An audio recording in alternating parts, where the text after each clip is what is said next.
Bom dia, espero que você tenha tido já um início de manhã agradável. Eu fiz o vestibular no final de semana que completei 17 anos, cheguei aqui bem novinho. E antes mesmo de ter saído do meu estado de origem, Santa Catarina, eu jamais havia saído do estado de Santa Catarina. E em resposta a um chamado de Deus, eu fiz planos de vir para cá.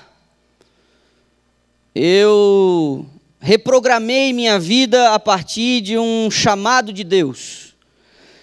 Pedi demissão do meu emprego, eu já até trabalhava, imagina, carteira assinada e tudo.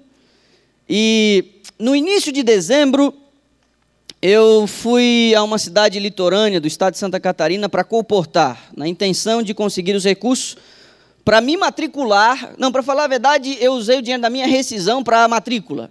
Eu fui colportar para conseguir o restante do semestre. E para mim, na minha compreensão, a colportagem, as histórias de colportagem, elas eram assim, bem tão extraordinárias que chegavam a ser fantasiosas. Não se sinta ofendido, espera eu terminar de falar. E eu fui para a cidade de Itajaí, e a minha formação no ensino médio foi contabilidade, e eu tenho uma certa dificuldade com os números, uma certa, neurose, assim. Então, para mim era uma questão matemática, eu precisava de tantos reais para vir para o colégio, tinha tantos dias úteis, eu dividia pela quantidade de dias úteis, então eu sabia exatamente quanto eu tinha que vender por dia para vir para cá. Para esse lugar que eu não conhecia, a não ser por uma meia dúzia de fotos, que naquela época site era uma coisa que não se usava muito, tinha uma meia dúzia de fotos, e eu falei, eu vou morar ali, né? Os quartos, inclusive, na foto, não, eles eram muito bons, eles são ainda muito bons. Sabe como é que fala um negócio desse aqui? E aí, comida também muito boa, especialmente nessa primeira semana, assim, quando a mãe vem trazer você, e come aquela comida e diz, meu filho vai ser tão bem tratado. E de fato eu fui muito bem tratado.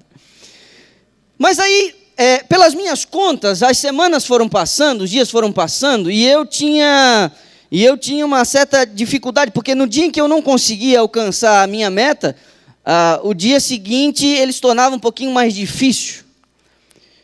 E os sentimentos começaram a se misturar. Você vê que uma criança de 17 anos, ela tem uma certa dificuldade de administrar suas emoções. Me perdoe, eu não quero ofender ninguém, mas emocionalmente a gente é muito imaturo nessa fase. E eu fico até pensando que decisões muito importantes são tomadas nessa fase quando a gente ainda não sabe muito bem administrar as nossas emoções. É meio complicado, né? Mas Deus, na sua extraordinária sabedoria, quando Ele consegue afetar a vida de alguém nessa fase, Ele sabe que Ele vai afetar a vida desse alguém para o resto da vida. É muito importante essa fase.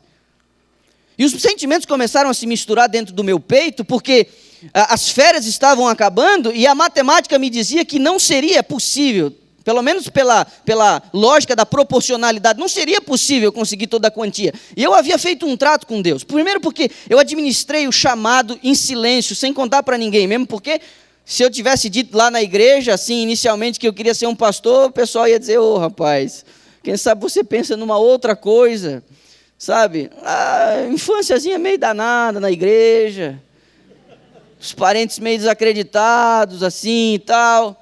Então, eu guardei em silêncio, assim, numa luta pessoal. Mas quando acabei revelando, ok, o pessoal, né, mas era muito dinheiro para vir para cá. Foi uma das fases que a minha família atravessou uma crise financeira muito intensa. Meu pai é funcionário público, aposentado da Polícia Civil. Naquele período, meu pai tinha 3 meses de salário atrasado. O Estado dificilmente atrasa o salário, ainda mais na Secretaria de Segurança Pública, onde a greve é iminente. Você atrasa um salário de um policial, isso vira um caos. E, de fato, foi uma fase meio complicada. Isso eu estou falando 13 anos atrás. Então, não havia chance, apoio familiar financeiro, não por falta de vontade dele, mas não havia a mínima condição mesmo. Então, era tudo ou nada. E o final das férias estava chegando, e eu estava, assim, matematicamente encurralado. Mas aí, você entra numa crise, porque aí você pensa assim, mas espera aí, se Deus não me chamou, eu tinha feito um trato com Ele. Ou Ele me dava os recursos, porque quem convida paga a conta, certo? ou ele me dava os recursos, ou então eu não teria condição de vir para cá. Era uma coisa simples. Se Deus, mas também por outro lado, eu não fiquei assim esperando que alguém se prontificasse para pagar os meus estudos. Eu havia feito um trato, eu vou trabalhar todos os dias. Então havia um sentimento estranho dentro de mim, porque se Deus me chamou, como é que eu estou chegando ao final das férias e matematicamente falando, é impossível eu conseguir esse negócio? E não só estava chegando no final das férias, eu já estava na última semana de férias. Faltavam 3 dias para acabar o negócio. Quarta-feira, sexta-feira era o último dia. O último dia. E me faltavam cerca de 30%, 28% do valor que eu precisava para vir para cá. Então, 3 dias, quase 1/3, não tem condição. E eu me lembro que uma quarta-feira, já meio assim, sabe, puxa vida, então se não foi Deus que falou comigo, que voz era aquela? Quem que falou comigo? Porque isso é uma coisa que nunca tinha passado pela minha cabeça. Não era um sonho infantil, não era uma coisa de criança, não era a igreja dizendo você tem que ser um pastor porque você é um jovem. Não, então que voz era aquela? Então você consegue perceber o conflito? É um negócio meio estranho. Quarta-feira. E aí, tinha um camarada naquela equipe de comportagem, ele já fazia o 4º ano de teologia, eu olhava para ele e falava, puxa vida, aquele cara sabe das coisas, né? Ele já era quase um pastor, já estava entrando no último ano da faculdade. Tinha um empresário que pagava a faculdade para ele, então ele comportava por uma questão de idealismo, mas era ruim na comportagem. Ele era bom num monte de coisa, mas na comportagem, mixa vida. Então ele ficava andando de vez em quando, hoje eu vou com você e tal. Imagina um novatinho e tal, aquele negócio todo, novinho, pequenininho, muito quente, eu usava uma bermuda, um bonezinho e tal. Até eles ficaram meio assim, mas você não está vendendo porque você está com a roupa errada. Não, mas vocês estão querendo que eu vá com a roupa, parece vendedor de filtro. Está muito quente aqui, eu preciso, sabe, sou um estudante, eu só tenho 17 anos e tal. Eu convenci, eles acabaram me deixando. Aí o menino ia comigo, aí eu me lembro, chegamos numa rua lá, e sempre tem uma rua, e sempre é a última casa, já reparou? Essas histórias. Mas de fato era uma rua, e de fato era a última casa. E uma casa enorme, bem grande. Tipo aquela casa assim que você tem medo de bater. Histórias, né? Histórias. E aí eu me lembro que o camarada estava comigo e a gente ficou na frente da lixeira da casa. Era uma lixeira, a lixeira do tamanho do apartamento da minha mãe lá assim, bem grande. A lixeira enorme, eu não sei tanto lixo aquele povo. E aí eu me lembro que eu botei a mão no ombro dele, eu fiz uma oração antes de a gente entrar, eu falei, até de apertar a campainha, eu disse assim, Senhor, nós estamos aqui, faltam só 3 dias, o Senhor sabe das necessidades, então eles precisam para se salvar, a gente precisa para pagar o colégio, Senhor faz o teu trabalho, eu faço o meu, em nome de Jesus, amém. Trocando por miúdo foi isso que eu disse. Apertei a campainha, era uma câmerazinha, o camarada foi lá, atendeu, eu disse quem que era, tal, entrei, era um rapazão grandão, eu até achei que era o dono da casa, mas era o filho do dono, então eu falei, me entreguei, no final disse que era venda, ele disse, olha, eu não tenho autonomia para comprar, mas meu pai é um cara ficcionado por livro, você pode voltar aqui amanhã. Aí eu falei, não, ok, tal, mas saí dali, pensei, eu já não tenho mais o elemento surpresa, já não vai rolar e tal, já vai dizer que é venda de livro, essa aqui eu perdi. E acabou o dia, era quarta-feira, vendi uma meia dúzia de coisa lá, mas ainda não tinha o dinheiro, faltavam só 2 dias, que coisa. E aí você vai, e eu me lembro, eu dormi tão pouco aquela semana, porque eu não conseguia conciliar o sono, a minha cabeça não parava de girar, que voz era aquela? No dia seguinte eu estava lá, sozinho de novo, aí daqui a pouco me aparece o meu colega lá e tal, vamos de novo aqui hoje aqui. E ele, eu não sei se ele estava tentando me animar, porque ele estava garantido, eu não estava, mas eu pensei, não, eu vou voltar lá naquela casa. Aí fui lá de novo, aí eu vi que tinha um monte de carro lá na rua e tal. Cheguei lá na frente daquela lixeira de novo, botei a mão no ombro dele, eu orei de novo, Senhor, estamos aqui, voltamos. Senhor, faz o teu trabalho, a gente vai fazer o nosso. Em nome de Jesus, amém. Apertei a campainha, agora uma voz feminina atendeu. E aí a gente explicou o que era. Ela diz, olha, hoje não é um dia muito apropriado, perdemos alguém. E aí, se você puder voltar na semana que vem, pensei comigo, eu não tenho semana que vem, senhora, eu não tenho semana que vem. Mas, olha, desculpa não poder atender e tal. Ok, fui embora. Última noite, eu me lembro. Primeiro que, eu não tenho como me esquecer, o quartinho era apertadinho, eles alugaram um apartamento e inicialmente éramos 3 naquele quarto. E 3 estava apertado, no final das férias eram uns 12. Sim, tinha um colega de quarto, Gabriel, número 43, eu conheço o pé dele como ninguém. Porque ele dormia bem aqui assim. E eu me lembro, a gente tudo meio amontoado, aquele cheiro de azedo, aquela coisa. Estava muito quente e eu estava mal. Eu não sei, sabe, parece que estava todo mundo dormindo tranquilo, mas eu não conseguia dormir. Sentei na janela, era o 2º andar, um céu estrelado, mais quente, abafado. E eu ali com Deus, tentando entender as coisas. Eu não sei se você já passou por um momento de tentar entender as coisas. É tão difícil quando a gente não entende as coisas. E parece que se a voz um dia me disse que era para fazer tal coisa, por que tal voz agora não me traz um pouquinho de consolo e paz? Porque o céu se cala diante de uma angústia infantil. Eu precisava de uma resposta. Mas Deus tem seus modos de agir. Amanheceu a sexta-feira, era o meu último dia. Ninguém sabia dos meus dramas e nem do pacto que eu havia feito com Deus, mas era o último dia. Estava já no apagar das luzes. 11 horas da manhã eu saí da casa de uma senhora. Eu não sei o que ela viu em mim, mas ela ficou me fazendo pergunta: filho, cadê sua mãe? Você quer comer um pouco?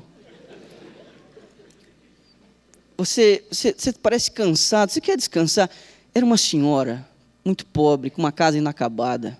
Eu não tive coragem de oferecer para ela o livro. Eu não tive coragem.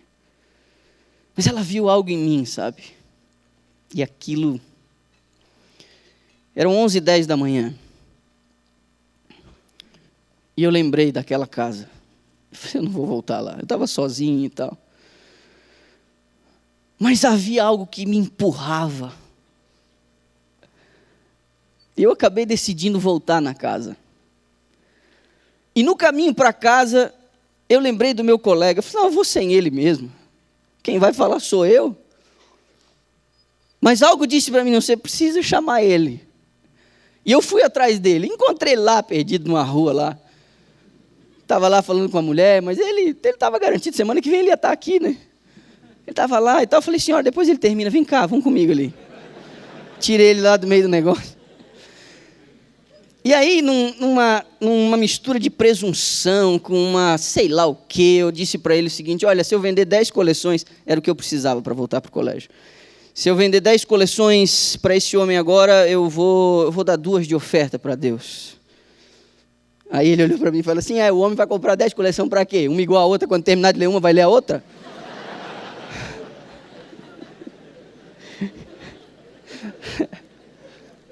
Aí fomos assim. Chegamos na frente da tal lixeira. Aí eu botei a mão no ombro dele e puxei o ar para orar. Ele falou, não, hoje deixa que eu oro. Deixa que eu oro. Aí ele começou a orar. É tão bonito ver uma pessoa orar bonito, né? Ele orou.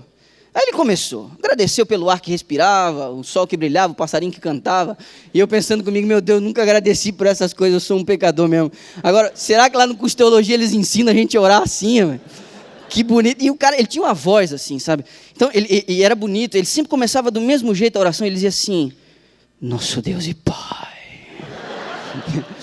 Falei, um dia eu ainda vou ter uma voz dessa, né? E aí ele começou a orar. E lá pelas tantas, você não vai acreditar. Mas ele disse assim, Senhor, eu só tinha te pedido isso uma vez. E agora hoje eu te peço de novo, com essa entonação assim. Senhor, envia do céu o anjo Gabriel para dar essa oferta com a gente.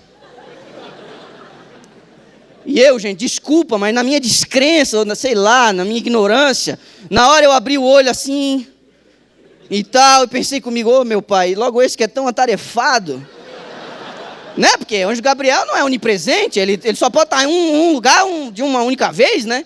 E tal, ele deve estar cheio de coisa para fazer, e ele, né, ocupa uma posição importante. Mas aí eu pensei comigo, não, ele já está no 4º ano de teologia. Quem sabe é comum esse tipo de tarefa para o anjo Gabriel, não sei. Ok. Mas aí ele falou lá em nome de Jesus, amém, amém e tal. Eu toquei a campainha. E aí dessa vez ninguém perguntou nada, o portão logo se abriu. E com o portão é assim, se você dá um pedacinho, ele já... Eu já entrei, puxei ele para dentro, fechei o portão atrás de mim. Tipo, tô dentro, né? Aí o camarada veio por aqui assim, pela porta de acesso à garagem, cozinha. E aí eu dei uns 3, 4 passos já na direção dele assim. No que eu venho aqui, sai um Doberman de trás da casa aqui assim, ó. Mas era um monstro, desse tamanho. Aí quando eu olho para trás, o portão eu já tinha fechado. E ficou aquele negócio assim. Aí eu, não, fica tranquilo, sem eu falar nada, ele não vai fazer nada com você não. Aí eu já fui meio assim de canto e tal. Aí eu falei, o senhor já vai mandando eu entrar? Pode ser um bandido, alguma coisa? Aí ele olhou para mim de cima e embaixo e falou, você é inofensivo. Rapaz, aí eu entrei e tal. O homem estava de bermuda, um bigodão de respeito. Sentei na cabeceira da mesa, meu colega aqui. Entenda, esse posicionamento aqui é importante você saber. Ele estava aqui, eu estava na cabeceira da mesa e o dono da casa estava aqui. Aí eu comecei a falar. Aí o homem fez um negócio que você não pode fazer com um novatinho. Ele arrancou o prospecto da minha mão. O prospecto é aquele livro de resumo que tem as páginas principais do livro que você quer vender, né? Ele arrancou aquele negócio da minha mão. Aí foi uma salada.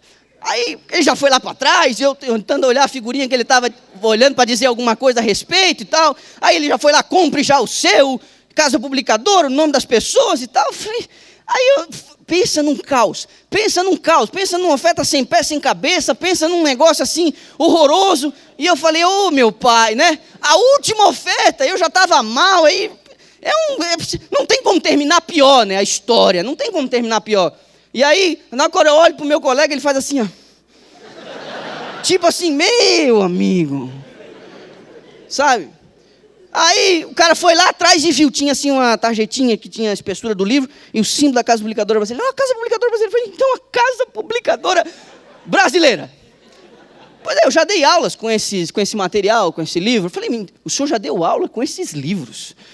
Então, escuta, mas quanto que custa isso aqui? Aí eu disse, é tanto? Aí ele disse, não, está muito caro. Eu falei, não, ainda vem uma fita de vídeo. Aí a chaleira apitou lá na cozinha. Aí ele se levantou e foi lá em direção à cozinha para desligar. E de costas para mim ele falou assim, acho que eu vou querer 8. Nessa hora, você tem que entender, foi bem assim. Eu estava olhando para ele, afinal de contas o cara me deixou sozinho na mesa. Eu fiz bem assim quando ele falou.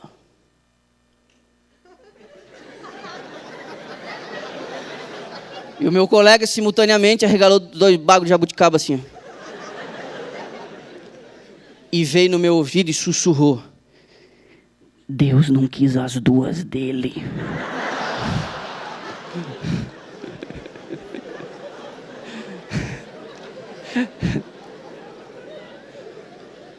O homem voltou, eu disse, o senhor tem uma calculadora aí e tal, para preencher o pedido?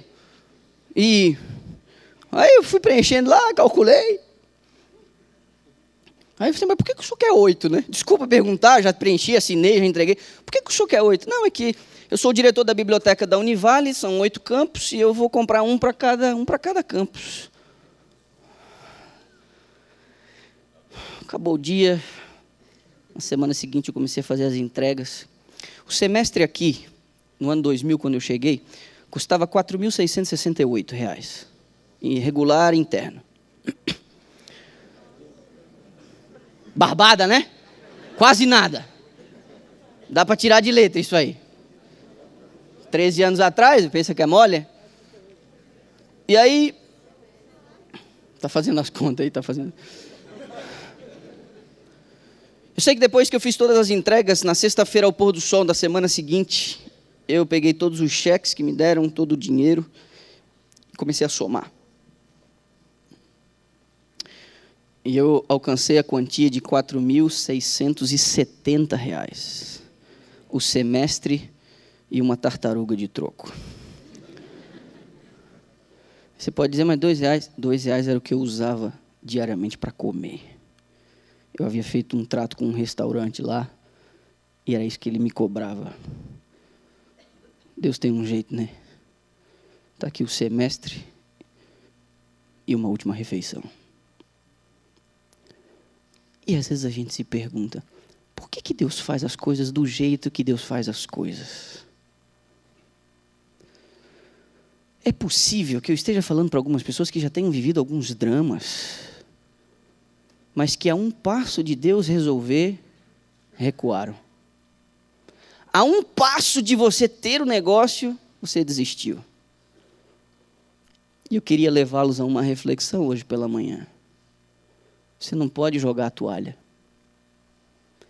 E você tem que ter o foco. Nós precisamos ter o foco naquilo que realmente importa. Às vezes a gente olha para o resultado final, mas o resultado final depende do processo pelo qual passamos até chegar lá. E esse processo não pode ser desconsiderado. É o que Deus fez por mim no passado, é o que Deus faz por mim agora, para que Ele possa fazer algo por mim depois, lá na frente. Não se pode desconsiderar esse processo. É onde Deus consegue trabalhar em nós. Ele fez algo por nós, Ele quer fazer algo em nós, para que Ele possa nos dar algo depois. Para que Ele possa nos coroar depois. Então você não pode jogar a toalha. Você não pode ser refém das circunstâncias a ponto de, numa primeira prova, num primeiro desgaste, numa primeira crise, você dizer, Deus me abandonou? Onde que Ele está? Porque não age? Porque não fala comigo? Nós não temos um eu apenas para ser mudado ou transformado, nós temos um eu para ser desenvolvido. O pecado acabou com a gente.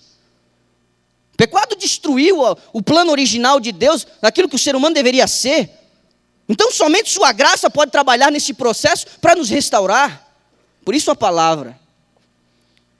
Abra por favor aí, porque na realidade você veio para isso.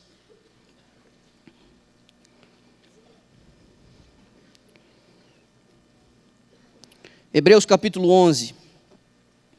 Sabe um pessoal que não jogava a toalha porque tinha a visão correta das coisas? É esse pessoal de Hebreus capítulo 11, conhecido como a galeria dos heróis da fé. Eu queria que você reparasse comigo 3 versos aqui. Hebreus 11, verso 13, inicialmente, diz assim: todos estes morreram na fé, sem ter obtido as promessas, vendo-as, porém, de longe, e saudando-as, e confessando que eram estrangeiros e peregrinos sobre a terra. Porque os que falam desse modo manifestam estar procurando uma pátria. Agora repare o verso 16. Mas agora aspiram a uma pátria superior, isto é, celestial. Por isso Deus não se envergonha deles, de ser chamado seu Deus, porquanto lhes preparou uma cidade. O pessoal de Hebreus capítulo 11 viveu, sofreu, mas suportou, porque tinha o foco ajustado nas coisas eternas. E quando eu digo que você tem que olhar o final das coisas, sem desconsiderar o processo, eu de forma alguma estou fazendo apologia à mediocridade, ou mesmo à displicência nos negócios da vida. Você tem que levar seus estudos a sério. Você tem que levar seu trabalho a sério. Porque na segunda-feira nós comentamos sobre isso, à luz da experiência de José. A glória, isso traz glória para o Senhor. Quando um cristão não faz aquilo que precisa fazer, ele furta do Senhor a sua glória. E não pode isso acontecer. Mas ainda que você faça as coisas de forma devida aqui, não perca o foco, porque isso aqui não é vida. Isso aqui não é a nossa pátria. Esse aqui não é o nosso lugar. Estamos aqui apenas de passagem. Por isso, não podemos nos iludir com as conquistas e nem tampouco nos abater com as derrotas, porque no fim das contas, isso aqui vai passar.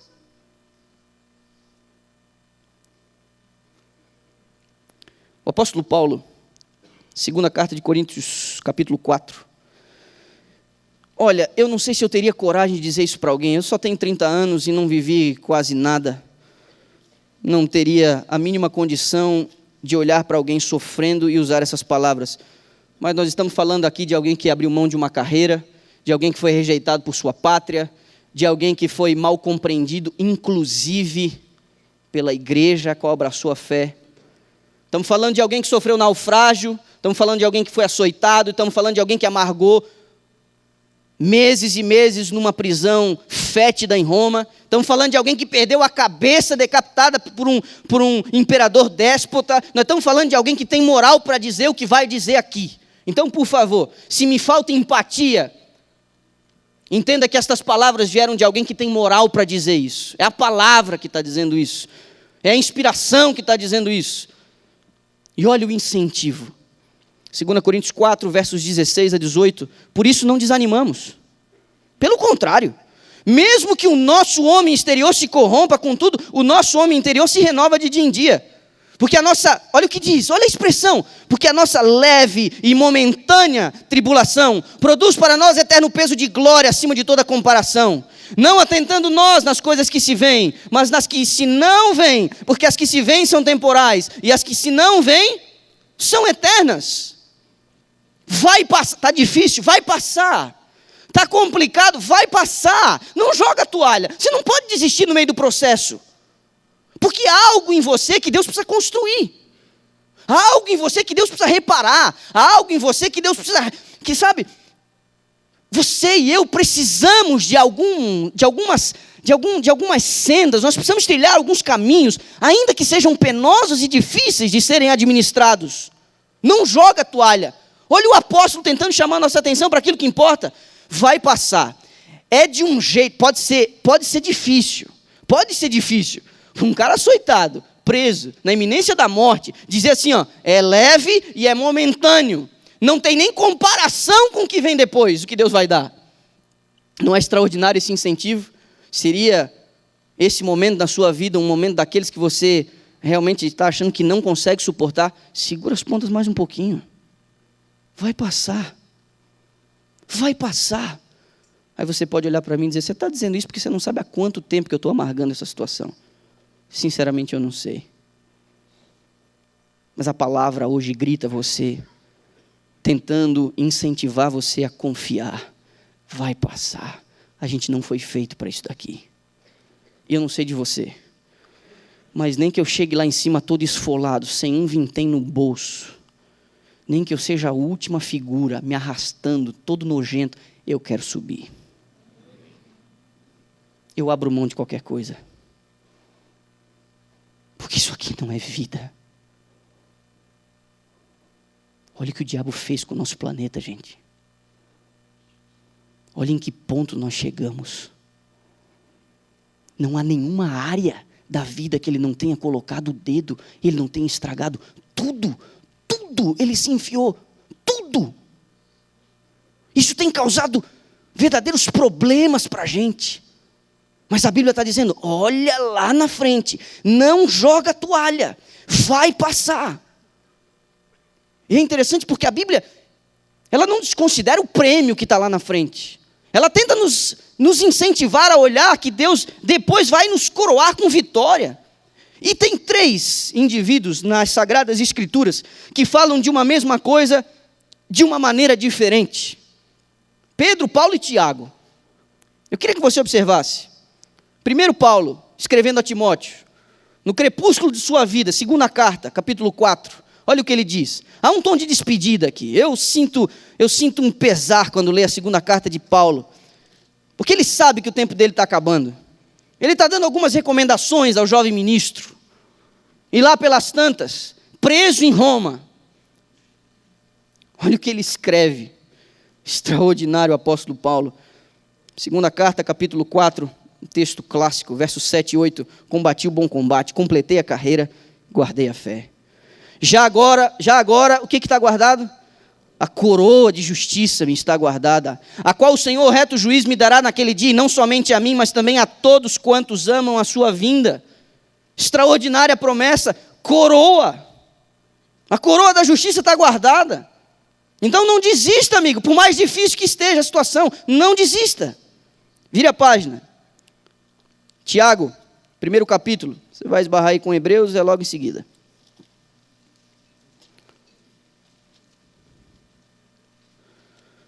Tiago, 1º capítulo, verso 12. Bem-aventurado o homem que o quê? Que diz a tua Bíblia? Que suporta com perseverança a aprovação. Porque depois de ter sido aprovado, receberá o quê? A coroa da vida, a qual o Senhor prometeu aos que o amam.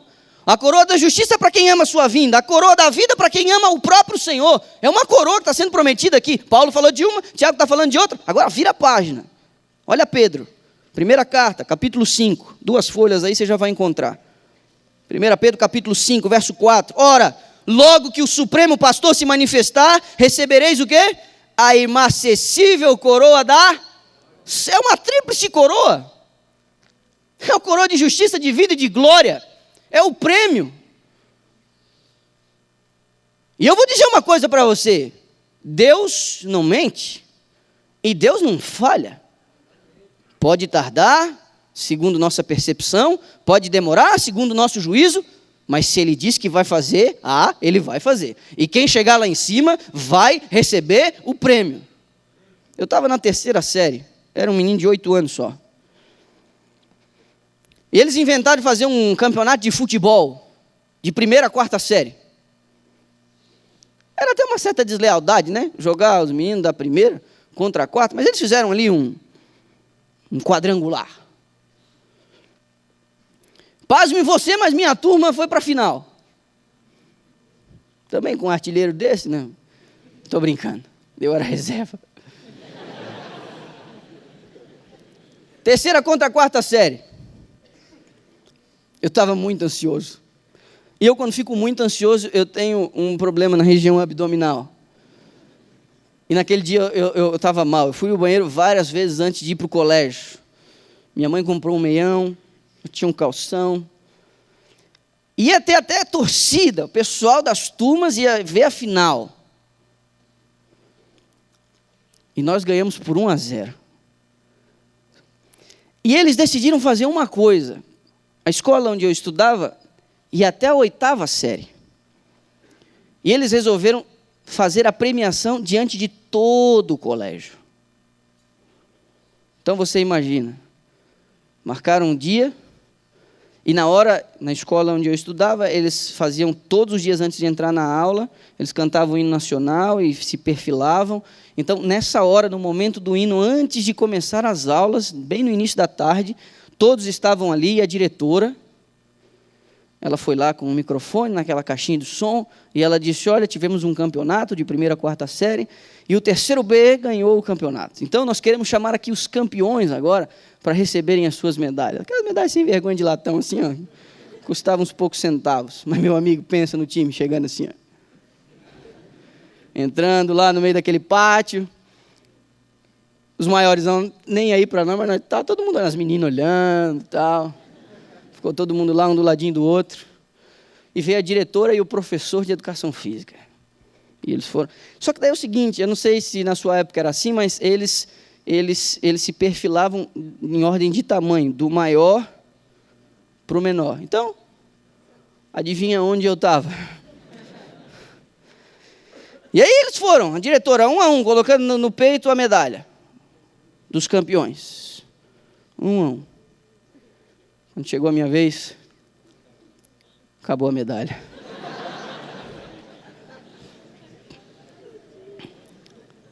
Eu tenho vontade de chorar quando eu lembro. Porque veio um nó na garganta. Eu só tinha 8 anos.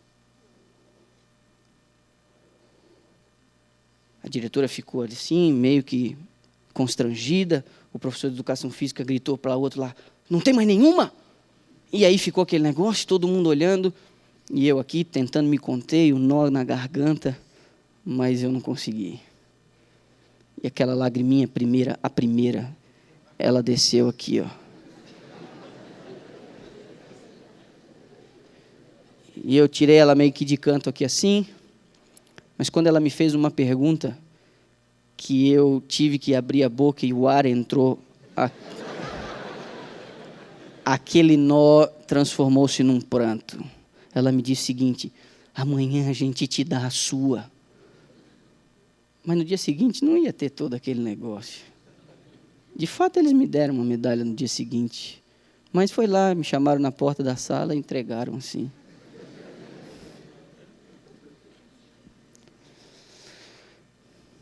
Deus prometeu um prêmio.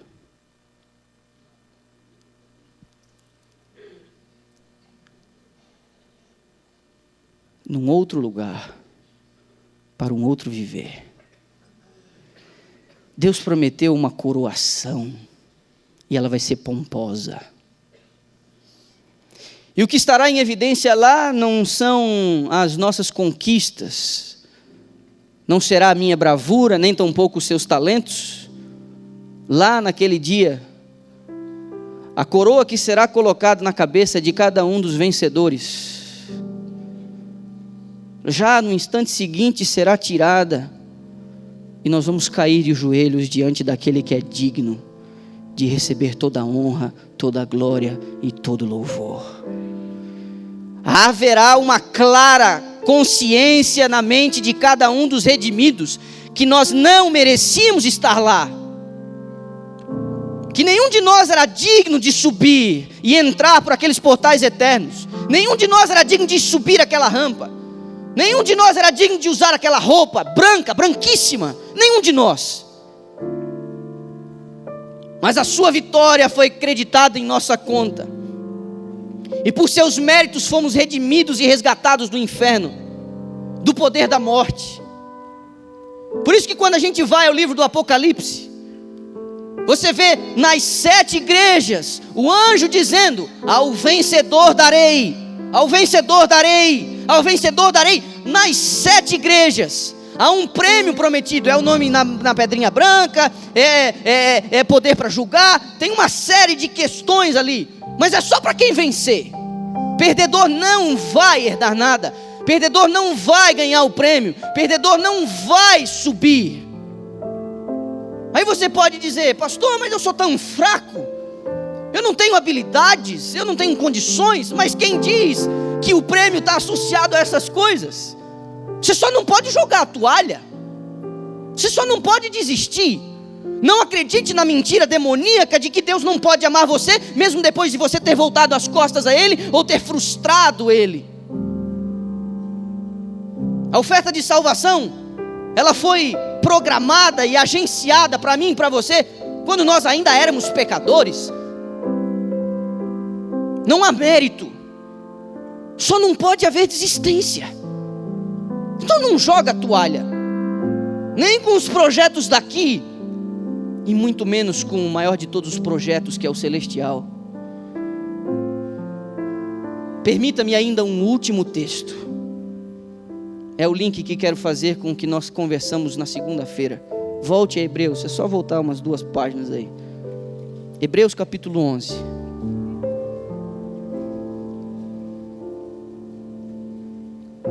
Quando eu era criança, eu li a história de José na perspectiva do José.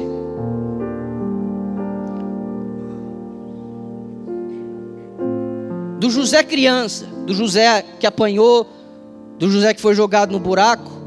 Pois eu me tornei um homem, e eu comecei a ler a história de José na perspectiva do José, lá no Egito. O cara que trabalhou na casa do Potifar, que foi jogado na prisão, e que depois foi trabalhar no palácio como um governador. Mas meu filho nasceu. E hoje eu vejo a história de José na perspectiva do pai. Do pai que achou que havia perdido o filho. Do pai que teve o filho de volta. E o que eu gosto em José, disse algumas coisas para vocês antes de ontem, mas a maior de todas as virtudes, repare,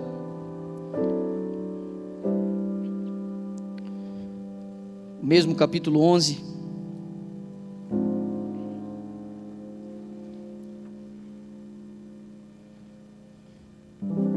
e quando você perde o texto, como é que faz?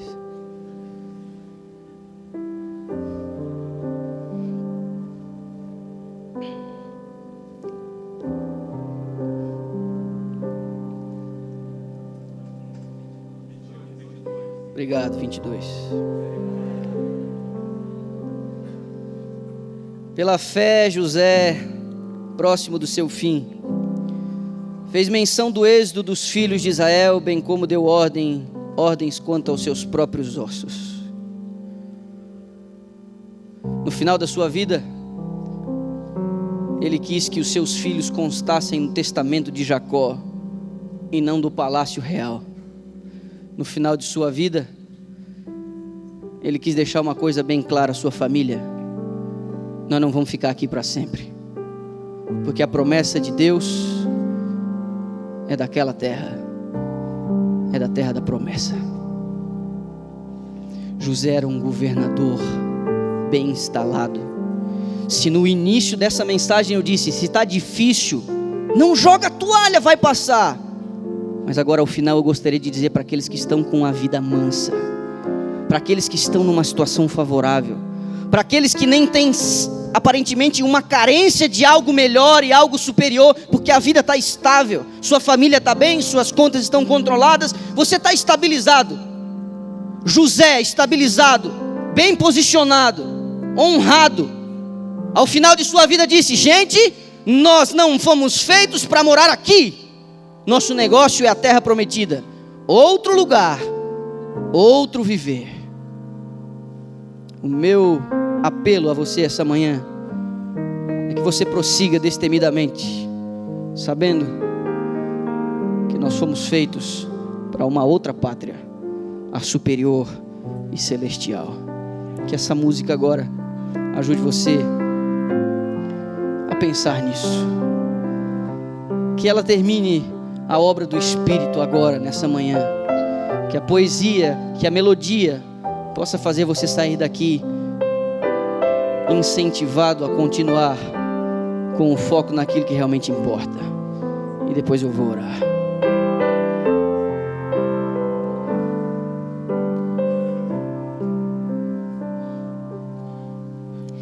Eterna luz irá brilhar, iluminando o nosso lar,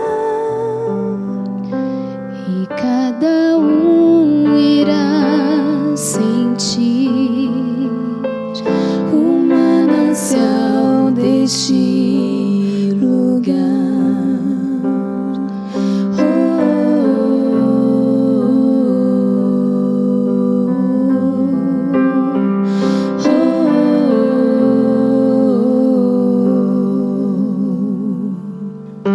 Sim, eu espero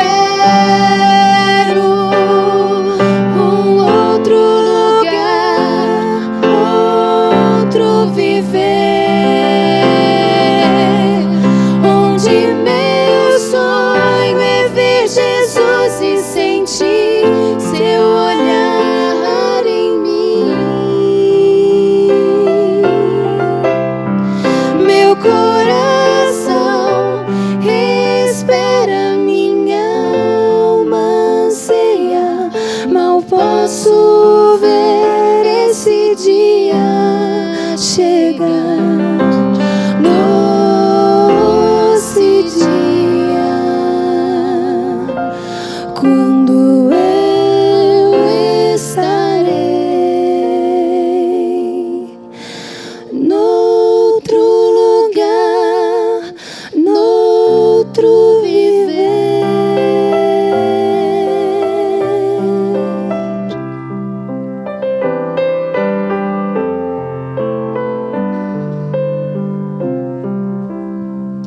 No mundo não há mais prazer, prometem paz, mas vem a dor. Não há alegria no Viver, vou encontrar noutro lugar.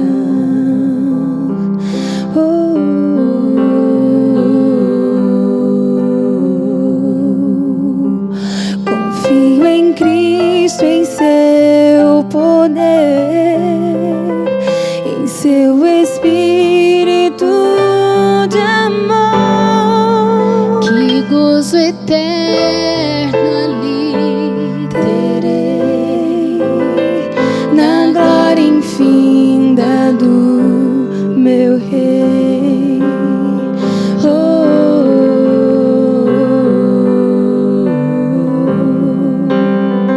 oh,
Jesus, e sentir o seu olhar em mim. Meu coração espera, minha alma anseia, mal posso ver esse dia chegar. Doce dia, quando eu estarei noutro lugar, noutro viver.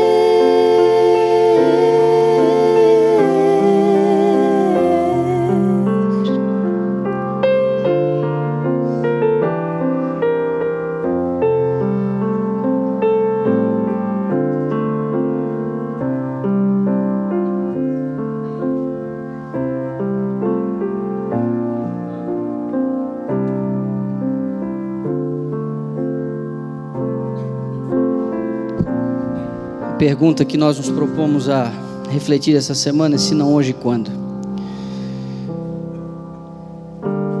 Nós temos a intenção de, nesta madrugada, fazer uma grande fogueira para queimar aquilo que está impedindo a nossa jornada para o céu. E eu acho que, para haver um preparo um pouquinho mais cuidadoso, ao invés de fazermos nesta madrugada, vamos fazer na madrugada de sexta, por volta de 4h30, 5 horas da manhã. Amanhã vamos dizer a você. Será feito ou na frente do mastro, ou no campo de beisebol. A gente está definindo isso aí ainda. Então amanhã vamos dar a certeza para você, se 4h30 ou 5 horas, se no campo de beisebol ou na frente do mastro. Dá uma olhada no seu guarda-roupa, no seu computador, nas suas prateleiras, nos armários da cozinha. E se lá não houver nada que está impedindo sua jornada para o céu, quem sabe o que esteja impedindo seja aqui. Então escreva. Mas há algo que precisa ser queimado, e nós vamos queimar, porque Deus fará maravilhas no meio do seu povo. Feche seus olhos do jeito que você está, por gentileza. Amantíssimo Deus e Pai, ajuste, por favor, Senhor, o nosso foco nas coisas eternas. Que Teu Espírito inste conosco. Não desista de nós. Que fale em alto e bom tom. Que Ele não cesse de falar, porque nossa única chance, Senhor, é nos rendermos ao Teu Espírito e estarmos cheios dEle para cumprirmos nossa missão e aguentarmos em pé até o encontro com o Senhor. Repouse sobre esta congregação, leva-nos em Tua paz e nos dá um dia na Tua presença. Nós oramos em nome de Jesus. Amém.